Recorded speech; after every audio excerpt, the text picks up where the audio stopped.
Hi, எல்லாரும் எப்படி இருக்கீங்க? நல்லா இருக்கீங்க நம்ம. 2025 ஆரம்பமே ரொம்ப அமர்க்களமா இருக்குன்னு தான் சொல்ல முடியும். ஏன் அப்படின்னா, ஒரு பக்கம் என்னன்னா சுனாமி, இன்னொரு பக்கம் என்னன்னா பூகம்பம். இதுக்கு மேல என்னடா இருக்குன்னு ஒரு பக்கம் போர் பதற்றம். இதெல்லாம் இந்த 2025ல வந்து போயிட்டு இருக்குன்னு பார்த்தா, புதுசா 4-5 வைரஸை வேற பரப்பி விட்டுருக்காங்க. ஸோ இதெல்லாம் சேர்ந்து நமக்கு லாக்டவுனா ஏற்படுறதுக்கு மறுபடியும் வாய்ப்பு இருக்கு. ஆனா அந்த மாதிரி ஒரு கட்டம் வந்து வந்துடக்கூடாது. ஏன்னா அதுலேருந்து மீண்டு வர்றதுக்கே வந்துட்டு பல வருஷம் ஆயிடுச்சு. மறுபடியும் லாக்டவுன் அப்படிங்கிறப்போ ரொம்பவே வந்து கஷ்டமா இருக்கும். லாக்டவுன் வந்துச்சு அப்படின்னா எப்படி ஃபீல் பண்ணுவீங்க அப்படிங்கிறத வந்துட்டு கமெண்ட்ல சொல்லுங்க. ஏன்னா எனக்கே வந்து லாக்டவுன் டயத்துல ரொம்ப ஒரு டிப்ரெஷன் ரேட்ல இருந்தேன். அதனால வந்துட்டு எனக்கே ரொம்ப கஷ்டமா இருந்தது அதை ஹேண்டில் பண்றது. ஸோ இது வந்து என்னோட ஒப்பீனியன் அண்ட் நான் எப்படி ஃபீல் பண்ணேன் லாக்டவுன் டைம்ல அப்படிங்கிறது.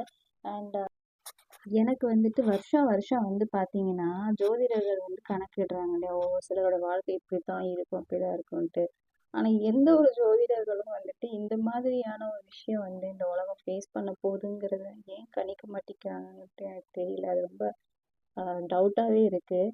ஏன்டா வந்து இவங்க இதை வந்து கணிச்சு சொல்லவே மாட்டேங்கிறாங்க. நானும் ஒவ்வொரு ப்ரிடிக்ஷன்ஸாக அவங்க சொல்கிறதுக்காக மெனக்கிட்டு உட்காந்து நம்மளும் பார்த்துட்ருப்போம். பட் எந்த ஒரு ஜோதிடர்களும் இதுக்கான ஒரு அதிகாரப்பூர்வமாக எந்த ஒரு விஷயமும் வந்து சொல்ல கிடையாது. இது எல்லாமே ரிசர்ச் பண்ணி சயின்ஸ் வந்து ரிசர்ச் பண்ணி நமக்கு கிடைக்கிற இன்ஃபர்மேஷன்ஸாக கிடைக்கிறத தவிர்த்து எந்த ஜோதிடர்களோட ஆஸ்ட்ராலஜிஸும் இந்த வருஷம் இந்த மாதிரி ஒரு அழிவு இருக்கும், இந்த வருஷம் இது வந்து நடக்கும்னு சொல்லிட்டு சொல்ல மாட்டேங்கிறாங்க.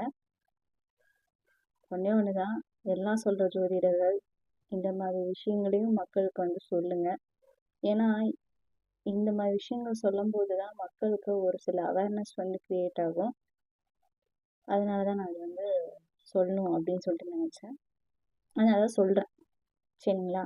யார் வந்து எதுவும் தப்பாக எடுத்துக்க வேணாம். இதை நான் 2025 ப்ரெடிக்ஷன்ஸ் வந்து போட்டிருக்கேன், அந்த வீடியோ பார்க்காதீங்க பாருங்கள். அண்ட் அதில் பார்த்தீங்கன்னா நான் வந்து நிறைய விஷயம் சொல்லியிருப்பேன். எப்படி அப்படின்னா, ஒரு விஷயத்த வந்துட்டு நம்ம வந்து நல்லதா வந்து நீங்கள் நல்லது மட்டுமே தான் நிறைய பேர் சொல்கிறாங்க. கெட்டது வந்து நெகட்டிவ் வந்து யாரும் சொல்கிறது இல்லை.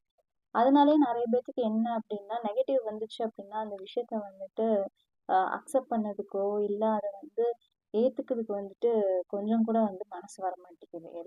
எல்லா டயத்துலையும் வந்துட்டு நெகட்டிவும் தெரிஞ்சு வச்சுக்கணும். ஒரு பாசிட்டிவ் விஷயம் இருக்குன்னா கண்டிப்பாக நெகட்டிவ் விஷயமும் இருக்கும். ஸோ இந்த 2025ல் இவ்வளோ விஷயம் இருக்குன்னா, ஆல்ரெடி பார்த்தீங்க அப்படின்னா நிறைய பேர்த்துக்கு வேலை வாய்ப்பு வந்து இழந்துட்டு இருக்காங்க. எல்லா செக்டர்ஸ்லையும் வந்து இது போயிட்டு தான் இருக்கு. இப்போ ரீசெண்டாக வந்து பார்த்தீங்கன்னா ஆப்பிள் நிறுவனத்தில் கூட பார்த்தீங்க அப்படின்னா நிறைய பேர்த்து வந்து வேலை வந்து எடுத்திருக்காங்க.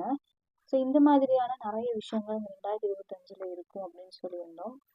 அண்ட் இப்படியே போச்சு அப்படின்னா எங்கே போய் முடியும் அப்படிங்கிறது வந்து தெரியல. ஏன் அப்படின்னா இன்னைக்கு வந்து பார்த்தீங்கன்னா நிறைய காத்துக்கிட்டு இருக்கு. 2025 ஸ்டார்டிங்கே வந்துட்டு பயங்கரமாக போயிட்டு இருக்குது. இதில் 2025 எப்படி போகும் அப்படின்னு நினச்சாலே ரொம்ப ஒரு பயமாக தான் இருக்குது. பட் எல்லாருமே வந்து சேஃபாக இருக்கணும் அப்படிங்கிறது தான். அண்ட் ஹைஜீனிக் வந்துட்டு கண்டிப்பாக வந்து மெயின்டைன் பண்ணி தான் ஆகணும். ஹைஜீனிக் இல்லை அப்படின்னா வந்துட்டு ஈஸியாக வந்து நம்ம வந்து நோயில் வந்து அஃபெக்ட் ஆகுறதுக்கு சான்சஸ் இருக்குது. அதனால தான் நான் சொல்கிறேன், இந்த மாதிரி வந்துட்டு நீங்கள் எப்போவுமே வந்து ஹைஜீனிக்காக இருக்கணும். அண்ட் ஆல்சோ நல்லா வாட்டர் குடிங்க. ஏன்னா அதே மாதிரி வாட்டரை சேவ் பண்ணி வைங்க. ஏன்னா இப்போது நீங்கள் வந்து பார்த்துருக்கல, ஜானில் வந்து இவ்வளோ வெயில் வந்து இப்போவே வர ஆரம்பிச்சிருச்சு. நிறைய கிளைமேட்டிக் சேஞ்சஸ் வந்து ஸ்டார்ட் ஆயிடுச்சு. இதனால நிறைய கண்ட்ரீஸில் நிறைய விதமான ப்ராப்ளம் வந்து க்ரியேட் ஆகிட்டு தான் இருக்குது. ஸோ எல்லாருமே வந்துட்டு கொஞ்சம் அவேர்னஸாக இருக்கிறது ரொம்ப இம்பார்ட்டண்ட் தான். கிளைமேட்டிக் சேஞ்சஸ் நிறைய நடக்கும். எனக்கு வந்து கிளைமேட்டிக் சேஞ்சஸ் நடந்துச்சு அப்படின்னா, இப்போ காலையில் வெயிலாக இருக்கும், நைட்டு வந்து பனியாயிடும். ஸோ அந்த மாதிரியான சேஞ்சஸ் நடந்துச்சுனாலே எனக்குலாம் வந்து பயங்கரமாக வந்து ஃபீவர் இல்லாட்டி சளி பிடிச்சிரும் டக்குன்னு. அது என்ன சொல்கிறது, ரொம்ப வந்து சென்சிட்டிவாக வந்து எனக்கு வந்து ரியாக்ட் ஆகும். ஸோ அந்த மாதிரி யாராச்சும் இருக்கீங்க அப்படின்னாலும் கொஞ்சம் அவேர்னஸாக இருக்கிறது என்னை பொறுத்த வரைக்கும் பெட்டர். அண்ட் அது மட்டும் இல்லாமல் இந்த 2025ல் வந்துட்டு நிறைய பேர்த்துக்கு ஜாப்லெஸ்ஸாக வந்து இருக்கிறதுக்கு நிறைய சான்ஸ் இருக்குது. ஸோ ஏன் அப்படின்னா அந்த அளவுக்கு வந்துட்டு நம்ம வந்து கஷ்டம் போயிட்டு தான் இருக்குது. 2025 என்னை பொறுத்த வரைக்கும் இப்படி தான் போயிட்டு இருக்குது. அண்ட் இதுக்கு மேலே எப்படி போக போகுதுங்கிறது வந்து என்னால் கற்பனை பண்ணி பார்க்க முடியல. அடுத்த ஒரு நல்ல வீடியோவில் சந்திக்கிறேன். Until then bye from Aani.